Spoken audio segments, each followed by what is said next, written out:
आज तीसरी प्रश्नावली शुरू करते हैं हम 8वीं क्लास की, और इसका नाम है चतुर्भुजों को समझना। तो चतुर्भुजों को समझने के लिए पहले हम समतल के बारे में थोड़ा सा बताएंगे। तो बच्चों, जो ये कागज आपको दिखाई दे रहा है ये समतल ही होता है। समतल के बारे में ज्यादा गहराई में नहीं जाना है, बड़ी क्लासों में जाते हैं। फिलहाल तो आप समझ लेंगे हमारे कमरे का फर्श होता है वो भी समतल होता है, हमारी मेज जो होती है उसकी जो सतह होती है वो भी समतल होती है, और जो हमारा बोर्ड होता है कक्षा में पढ़ाने का ग्रीन बोर्ड वो भी समतल होता है। तो समतल क्या होता है इसके बारे में आपको पता लग गया होगा। इसकी दो दिशाएं होती है, एक ये दिशा होती है इसको हम एक्स दिशा कह सकते हैं, और दूसरी ये दिशा होती है इसको हम वाई दिशा कह सकते हैं। इन दो दिशाओं में फैला हुआ होता है समतल। और अगर किसी समतल में अलग अलग बिंदुओं को मिला दे तो वो क्या बन जाता है, समतलीय वक्र बन जाता है। जैसे ये समतलीय वक्र है, क्योंकि हम वही पहुंच गए जहां से शुरू हुआ था, इसलिए समतलीय कैसा वक्र हुआ, बंद वक्र हुआ। और अगर हम इसको ऐसे छोड़ दे तो ये क्या हो जाएगा, ये खुला वक्र हो जाएगा। फिर आते हैं बच्चों बहुभुज पे। तो बहुभुज क्या होते हैं, नाम से स्पष्ट है, ऐसे समतलीय वक्र जिनकी एक से अधिक भुजाएं हो। लेकिन ये तो इसका अर्थ बताया बच्चों, वास्तव में समतल में तीन या तीन से अधिक भुजाओं से बनी बंद आकृति को बहुभुज कहते हैं। जैसे ये त्रिभुज बन गया तो तीन रेखाखंडों से बनी बंद आकृति अतः ये बहुभुज कहलाई। जैसे ये चतुर्भुज बन गया तो ये चार रेखाखंडों से बनी बंद आकृति है तो चतुर्भुज कहलाया। ये भी बहुभुज कहलाएगा, ये भी बहुभुज कहलाएगा। ऐसे 5 भुजाओं की बना सकते हैं। तो इसकी परिभाषा लिखने की कोशिश करें तो क्या हो जाएगी, समतल में तीन या तीन से अधिक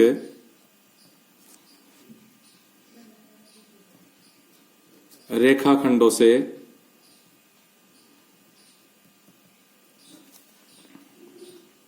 बनी बंद आकृति बहुभुज कहलाती है। आपको इनको समझना है, इनकी परिभाषाओं की कहीं आवश्यकता नहीं पड़ेगी, समझने का प्रयास करना है। अब आगे बहुभुज में समबहुभुज और विषम बहुभुज। तो समबहुभुज क्या हो जाएगा, जिसकी सभी भुजाएं समान हो। जैसे देखो ये समचतुर्भुज नहीं हुआ, क्यों, क्योंकि इसकी सभी भुजाएं बराबर नहीं, छोटी बड़ी है, और सभी कोण बराबर हो। ऐसे बहुभुज को समबहुभुज कहते हैं। तो क्या लिखेंगे, ऐसा बहुभुज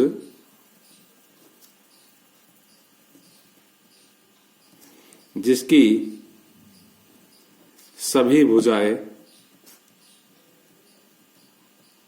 एवं सभी कोण समान हो, समबहुभुज कहलाता है।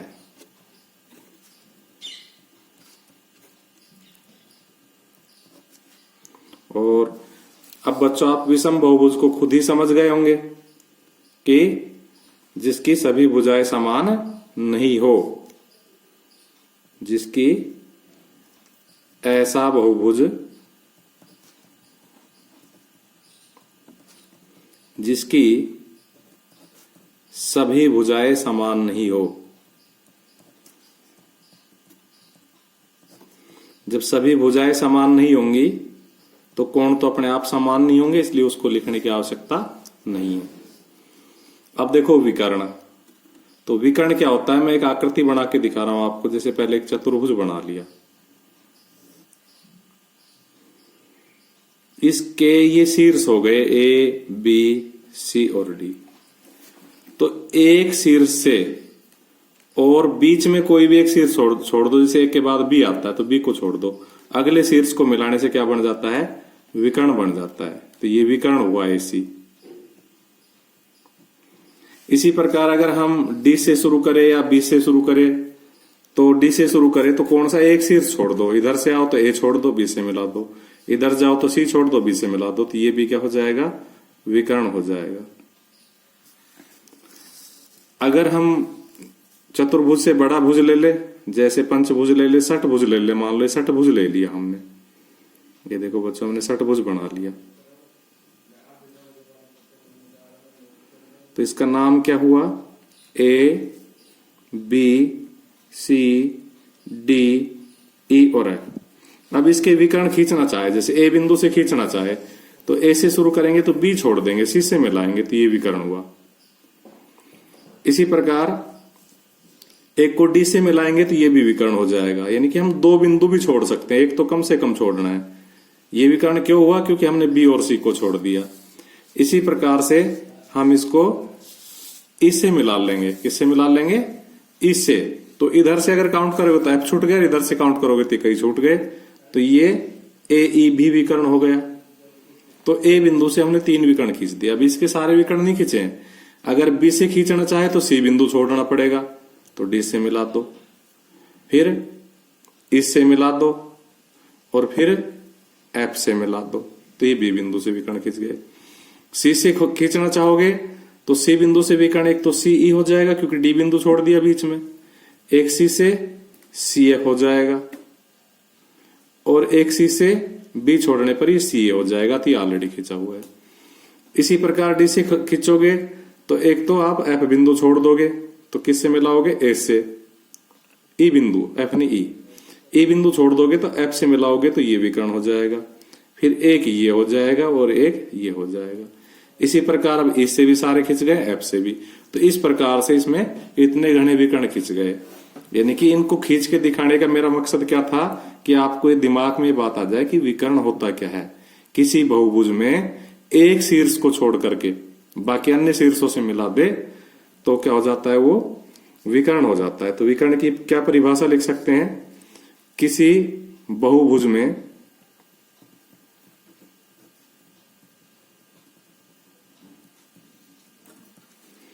एक शीर्ष से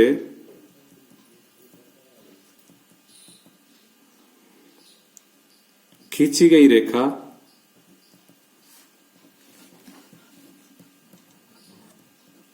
जो उसके आसन्न शीर्षों को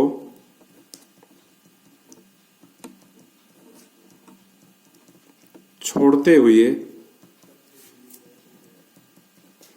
अन्य शीर्षों को मिलाए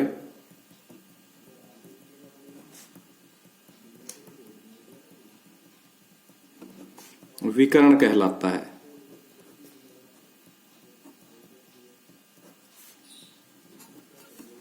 अब देखो इसमें एक शब्द आया आसन्न शीर्ष। तो बच्चों आसन्न शीर्ष क्या हुआ, अगर हम देसी भाषा में, गांव की भाषा में कहे तो पड़ोसी, उस शीर्ष का पड़ोसी, उसके सबसे निकट का शीर्ष आसन्न शीर्ष कहलाएगा। उस शीर्ष के जिसकी हम चर्चा कर रहे हैं, जिसको मिलाना चाह रहे हैं, उस शीर्ष के निकट का शीर्ष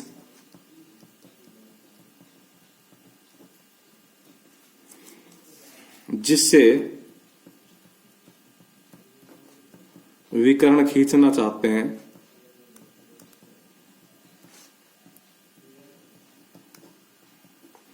आसन्न शीर्ष कहलाता है।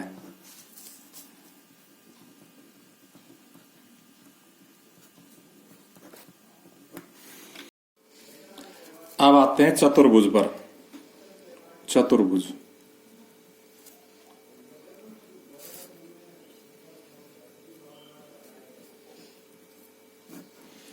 चतुर्भुज क्या हुआ, किसी समतल में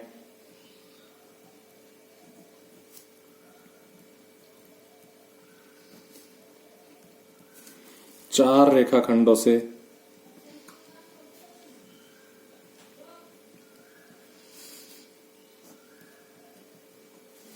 बनी बंद आकृति को चतुर्भुज कहते हैं।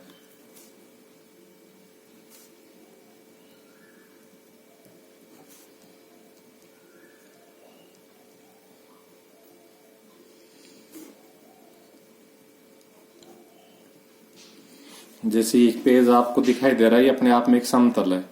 इस समतल में 4 रेखाखंड बना दिए और इन 4 रेखाखंडों से बनी हुई बंद आकृति हो गई, तो ये चतुर्भुज हुई। किसी समतल में, तो ये समतल है, 4 रेखाखंडों से 4 रेखाखंड है, बनी बंद आकृति, बंद हो गई है, खुली नहीं छोड़ी हमने, को क्या कहते हैं? चतुर्भुज कहते हैं। ठीक है। इसी प्रकार से देखो, एक दूसरा चतुर्भुज बना के दिखाता हूं मैं आपको। ये एक रेखाखंड हुआ, ये दूसरा रेखाखंड हुआ, ये तीसरा रेखाखंड हुआ और ये चौथा रेखाखंड हुआ।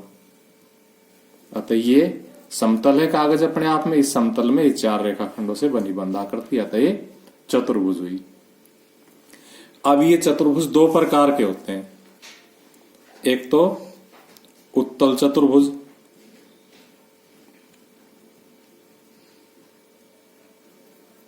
और एक अवतल चतुर्भुज। तो हमने चतुर्भुज की परिभाषा भी इन्हीं चित्रों से समझा दी और अब हम इन्हीं चित्रों से उत्तल चतुर्भुज और अवतल चतुर्भुज को समझा देते हैं। तो जिसके नीचे उत्तल चतुर्भुज लिखा है वो उत्तल चतुर्भुज हुआ, जिसके नीचे अवतल चतुर्भुज लिखा है वो अवतल चतुर्भुज हुआ। तो देखो, अवतल चतुर्भुज की क्या परिभाषा हुई? ऐसा चतुर्भुज जिसका एक शीर्ष कोण 180 डिग्री से बड़ा हो। इसका ये शीर्ष कोण 180 डिग्री से बड़ा है, अतः ही अवतल चतुर्भुज हुआ। ठीक है। और ऐसा चतुर्भुज जिसके चारों शीर्ष कोण 180 डिग्री से छोटे हो, उत्तल चतुर्भुज कहलाता है। तो अब मैं दोनों की परिभाषा लिख रहा हूं। ऐसा चतुर्भुज, ये चतुर्भुज का चिन्ह बना देते हैं, इसको चतुर्भुज उच्चारण करना है। ऐसा चतुर्भुज जिसका एक शीर्ष कोण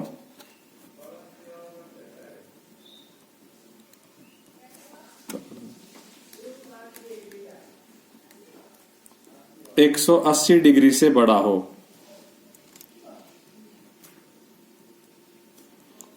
अवतल चतुर्भुज कहलाता है।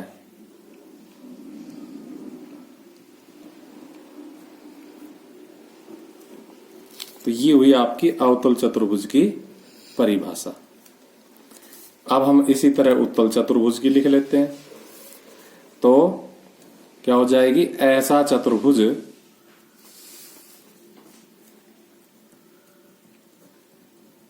जिसके चारों शीर्ष कोण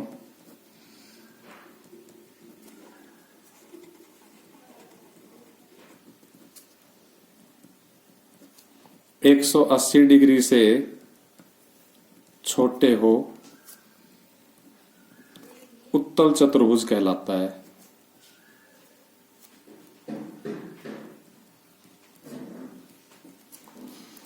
और इसकी हम दूसरी भी परिभाषा लिख सकते हैं। तो दूसरी परिभाषा क्या हो जाएगी कि अगर इसके विकर्ण मिलाए, देखो मैं थोड़ी देर पहले आपको विकर्णों की परिभाषा बताई है, तो देखो दोनों ही विकर्ण इसके अंदर अंदर से निकलेंगे, बाहर नहीं गए। जबकि अवतल चतुर्भुज के विकर्ण मिलाएंगे, देखो ये बाहर से जा रहा है, चतुर्भुज तो ये अंदर बाहर जा रहा है। तो ऐसा चतुर्भुज जिसका एक विकर्ण उसके बाहर से निकल जाए, अवतल चतुर्भुज कहलाता है। ये दूसरी परिभाषा होगी। हम 2 परिभाषा लिख सकते हैं। ऐसा चतुर्भुज जिसका एक विकर्ण बहिर्भाग से गुजर जाए, अवतल चतुर्भुज कहलाता है।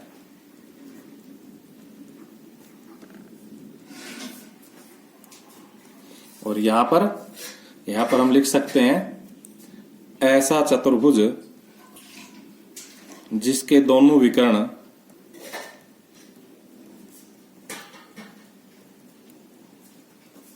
उसके अंतः भाग में स्थित हो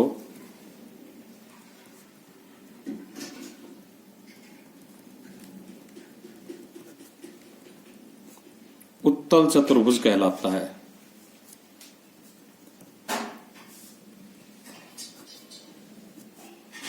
बच्चों, अवतल चतुर्भुज की कहानी यही समाप्त हो जाती है, परिभाषा तक ही सीमित है और उत्तल चतुर्भुजों के प्रकार होते हैं। तो अब हम लिखेंगे उत्तल चतुर्भुजों के प्रकार।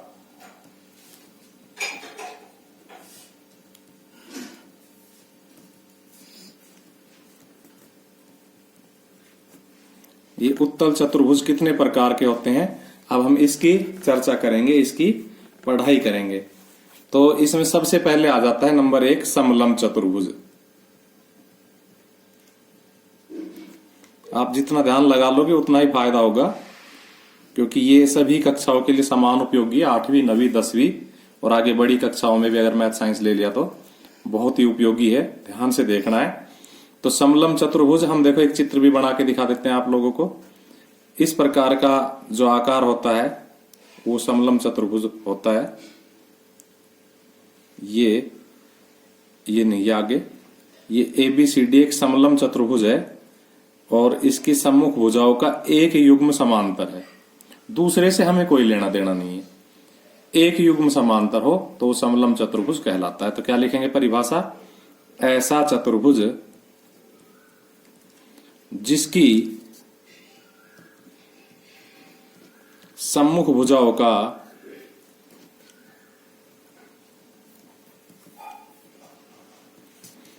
एक युग्म समांतर हो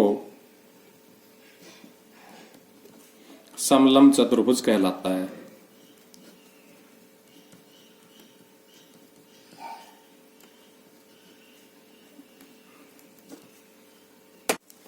नंबर 2 चक्रीय चतुर्भुज।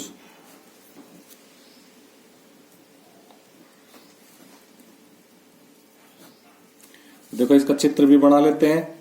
ये एक वृत्त बनाया हमने और इस वृत्त के भीतर हमने एक चतुर्भुज बना लिया।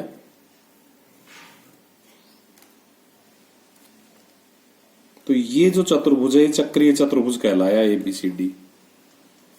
कैसा चतुर्भुज कहलाया, चक्रीय चतुर्भुज। तो क्या निष्कर्ष निकला, निष्कर्ष निकला ऐसा चतुर्भुज जिसके चारों शीर्ष एक वृत्त पर स्थित हो चक्रीय चतुर्भुज कहलाता है। ऐसा चतुर्भुज जिसके चारों शीर्ष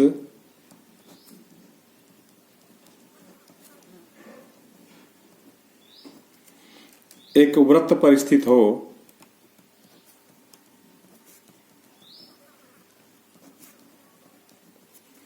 चक्रीय चतुर्भुज कहलाता है।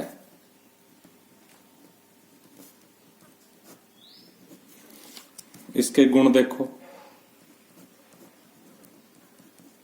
चक्रीय चतुर्भुज के क्या गुण होंगे, इसमें एक ही गुण होता है कि इसके सम्मुख कोणों का योग 180 डिग्री होता है, यानी कि कोण A जमा कोण C बराबर 180 डिग्री होता है और कोण B जमा कोण D बराबर भी 180 डिग्री होता है। तो क्या लिखेंगे, चक्रीय चतुर्भुज के सम्मुख कोणों का योग